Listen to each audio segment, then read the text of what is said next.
Hi, this is Adrian Holmes, and I play Uncle Phil on Bel-Air, and you are listening to Vibe 105. This is Vibe Talks, exclusively on Vibe 105. Hey everybody, this is Giancarlo Aulino reporting for Vibe 105 with a Vibe Talk segment, and I'm happy to be joined by my guest today who's going to be making his return here to the Vibe 105 airwaves. You've seen him kill it on Bel-Air as Uncle Phil. He's Adrian Holmes. Adrian, welcome back to Vibe 105. Thanks for having me. Good to see you. You too. And Adrian, this new season has been great so far. We saw the premiere here on Showcase in Canada, and just the dynamic here of Uncle Phil and just everything that followed to season one. Coming back for season two, what is that like as an actor? Because I'm sure season one, you're going in there with the cast, getting to know each other. So what's it like coming back for season two? Well, for any show, it's always a lot more relaxing coming back for a season two on any show, because the first season is always the trickiest one. It's the most challenging because, you don't know how it's going to be received. And you're also still figuring out the characters. You're still creating them and discovering them. And, you're hoping that your choices will be will land, will be, accepted and again, well received. So, and especially with a show like Bel-Air, being such an iconic show from the original sitcom, we knew, the weight and the magnitude of this show was not lost on any of us. We knew going in that, we had to really focus and we were all such big fans of the original show. So we wanted it to be good because we wanted to, even if we weren't involved, we were like, whoever's doing this, we hope they kill it because this has so much potential. Because of, what the original, all the important conversations, just the topics and everything, that if we could take what they did, which they explored through laughter and comedy, and drop it into this, world of today where it's more relative and inclusive, and just, it just made sense. It was just like, yeah, this has so much potential. So to answer your question, going into the second season, it was just it was like nice, and it was just like, and it was exciting because we love these characters so much, and to get to put the shoes back on and break them in even more. It was just so surreal and it's just like, it was like Christmas, as we say every day. It was like Christmas. A lot of fun. And also, like, now you're coming back as a character, your Uncle Phil, and based on what everything happened in the first season, going into the second season. So what did you learn about yourself as an actor in that first season that you really took away from the process and brought now to season two? That's a great question. Well, Phil is a self-made man. He's a man of principle, integrity. He's all about fairness and equality. He's just got great morals and just, he's just a good man. And so to get to play a character like that every day, of course, some of that's going to bleed into you, into your daily life. And I like to think that I also hold, a lot of those qualities that he has as well, so that I can play them with authenticity. But yeah, I mean, shout out to our writers, Carla Banks Waddles, and the entire writing staff and team, and Morgan Cooper, and they're just geniuses. They're so smart. They're so in tune with the current temperatures of the world and the community. And so they're able to really infuse a lot of great subject matter and storylines into the show that, we all can identify with and really relate to. And how has your life changed after this? Because that first season was amazing. It's so popular. So your day to day now, I'm sure, is way different. I answer to Uncle Phil. I hear my name, Adrian Holmes, but I'm hearing Uncle Phil, Philip Banks, just as much as I hear my name. And so I've learned to just turn when I hear, if there's any Phillips around me and if someone's talking to them, I will, okay. Sorry. I thought you talking to me. But yeah, it's been great. I've been just getting so much love from the community, from the fans. They're just, so on board and so in alignment with what we've delivered, and that's why we do this.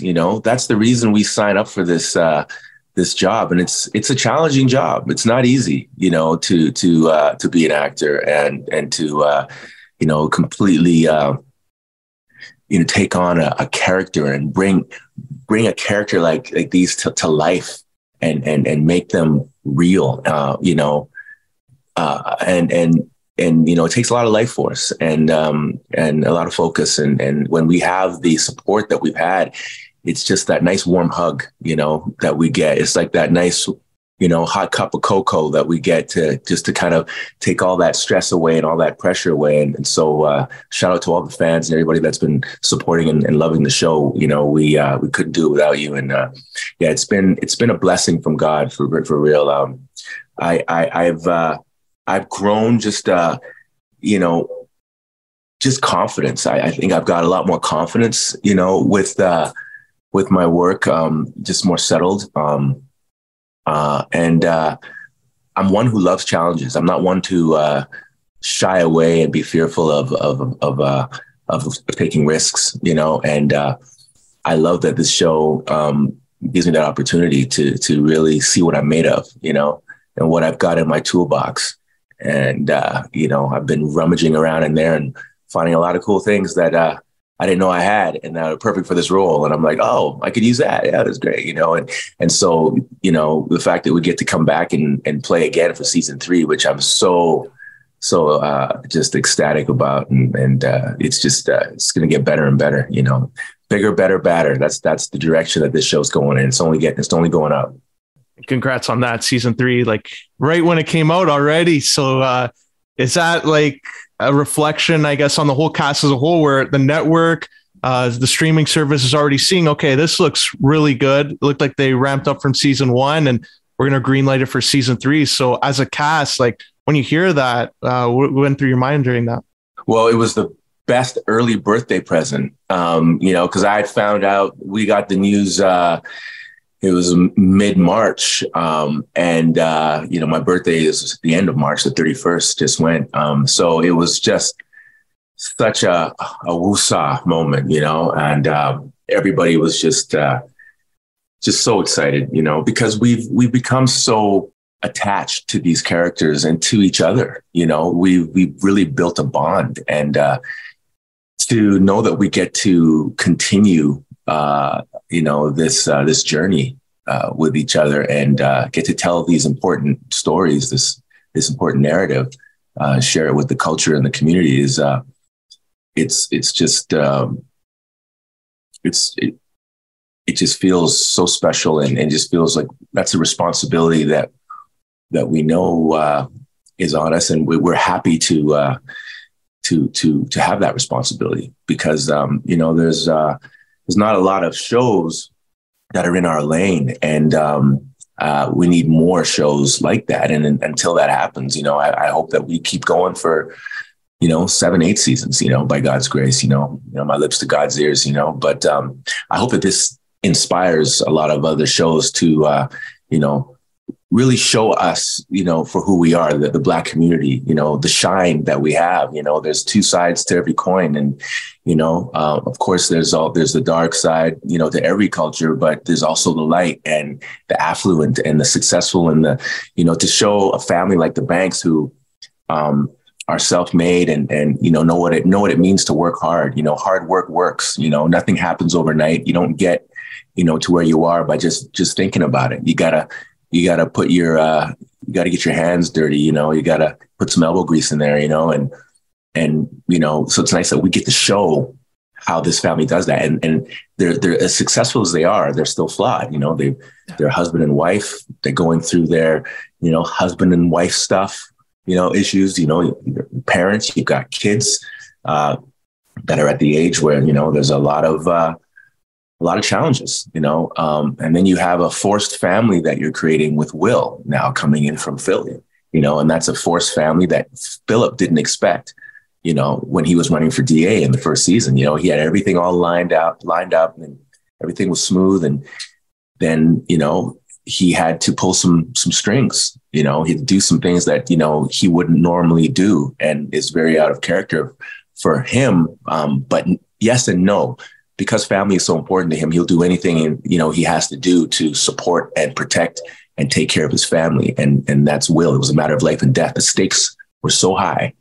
And, he knew he had to do what he had to do in that situation to protect his family.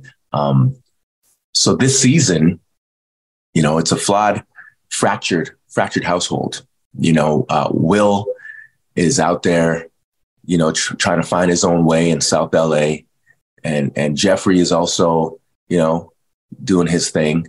And we are in the house trying to fill this void that has been created. And as the patriarch, I have to step up and check my ego and say my sorries and do whatever I have to do to make sure that the house, is happy again and gets back to, functioning and running as smoothly as it was. So, it's Phil has to check himself a little bit, and he means well, like we all do. We all have situations where we mean well in situations, but when you look at the grand scheme of things, the bigger picture, you're like, oh, okay, that wasn't quite received in the way that I had intended it to be received, and so he checks himself with Will and also with Jeffrey, as you see when, they have their heart to heart talk. And I love that because we can all relate to that. We all have friends, we all have relatives that, we may have had a little fallout with, and, situation, we weren't in alignment, and, the ego is getting in the way. Oh, I'm not going to talk to him. I'm waiting for him to say sorry first. I didn't do anything wrong, and blah, blah, blah. And next thing you know, years and years go by and you haven't spoken, and you really love the person, inside. You both see each other and you're like, I love you, bro. I love you. But I just can't, my ego is not allowing me to, take the first step, but the bigger person takes the first step. There's a lot of power in vulnerability, and there's a lot of heroism in vulnerability. And that's something that our show shows. And I'm really proud of that. Just a couple final questions here. And this season too, just touched on it there with just the dynamics there. We talked about Jeffrey, and you talked about Will there, but one of the sitcom storylines was basketball, where I think the drama part, they really ramped it up here because mentors coming in, especially at a high school level, when some of these athletes want to get to that next level, and got to be careful of what kind of mentors come in, what they're selling them. I don't want to spoil it, obviously, but when you're going through that and you're getting into the role there, was that a different element of Will's life that you as Uncle Phil make sure that you're telling the story while also staying into this role there as the paternal role over the family? Absolutely. Well, Phil really sees a lot of himself in Will as well. Like when he was younger, growing up in Yamacraw, North Carolina, he wasn't always who he is. He had a lot of Will, characteristics, and he was, young man out there wanting the world, and, wanting to do whatever he could do to get it, and just, make some wrong decisions, some wrong choices, and just needed that mentor, someone to guide him and to lead him. With this season, we have Doc that we've introduced, who is that other father figure type of role. But the thing about Doc is that, he's more in alignment to where Will is right now, being in South LA, which reminds him a lot of Philly. It's more street, that side of him, that Philly side of him, he's kind of taking that on more at the beginning of the season, and he's really living in that world. So when he meets Doc, it's like, oh, I see you. I know who you're speaking my language. Right. And so that bond starts to form quite strong. And Phil sees that. Phil is very perceptive and in tune. And he can see that, Doc is, speaking a good game, but there's something underneath there that's just not quite right. It's just a little off, something doesn't smell right. So only Phil is really picking up on that, but he's trying to do it with a gentle but firm hand, to guide Will.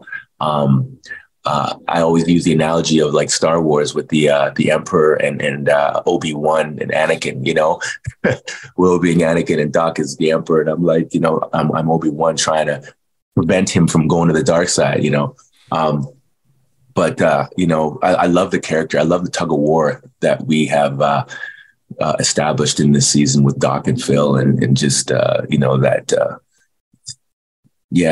it's just really cleverly done. And Brooklyn, who plays Doc, he's just a fantastic actor. And I really enjoy sparring. We've had some great guest stars this season.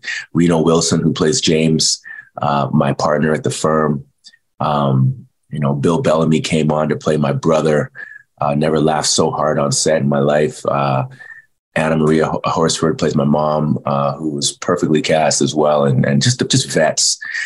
They've done such a remarkable job of putting the puzzle together with all these characters. And for me as an actor, it's just a joy because they're actors that I've looked up to and I've admired their work for so many years. So get to share the space, the artistic, creative space with them. And it's just so surreal, Yeah, just got to get Denzel next. Maybe he'll probably see that. I wouldn't mind if he's on there. That'd be cool. That would be cool. Hey, Denzel, if you're watching, come on to Bel-Air. Come on. You can relate to the Bel-Air gates, It's just like home. Well, but Adrian... actually, Delroy Lindo is an actor that I would love to work with on the show as well. I think he'd be great as my father, in hopefully some flashback scenes, we do that. That would be great. Definitely there. Adrian, before we wrap up here and let you go, how can our listeners and viewers here at Vibe 105 stay up to date with everything you're doing and follow you on social media? Yeah, I'm at Adrian Holmes on Instagram. I am Adrian Holmes on Twitter. I'm not on Twitter as much as I should be. I'm trying to, managing social media is a full-time job, for a lot of people. And I just do the best I can. But Adrian Holmes on Instagram and Facebook as well.